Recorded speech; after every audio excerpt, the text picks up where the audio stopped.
Pete the Cat, Trick or Pete by James Dean. It's Halloween. Pete the Cat is excited to go trick-or-treating in his superhero costume.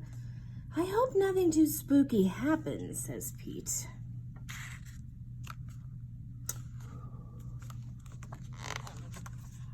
Don't worry, says Pete's dad. We have our flashlight. Let's go trick-or-treating, says Pete. Boo! Spider. Pete and his dad walk outside. Whoosh! The wind rustles with the leaves, and Pete sees something moving in the tree. It's just an owl. That wasn't too spooky, says Pete.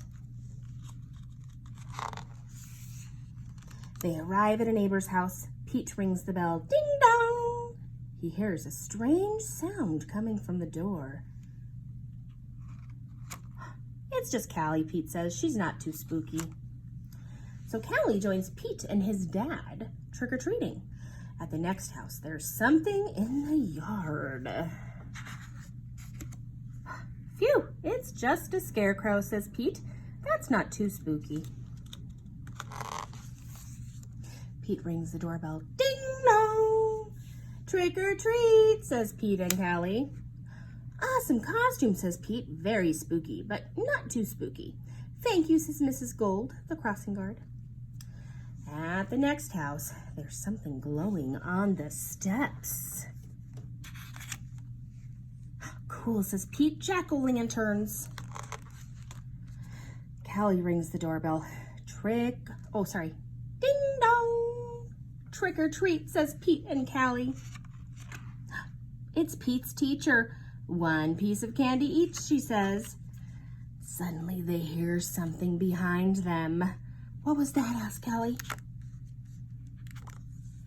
Oh, it's just our friend Emma, says Pete. Not spooky, but groovy.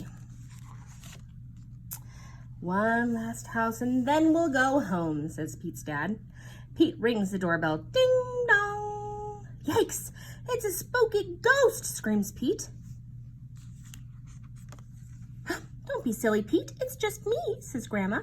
Callie and Pete get treats and hugs. Trick-or-treating wasn't spooky at all. It was actually full of sweet surprises. Happy Halloween. The end.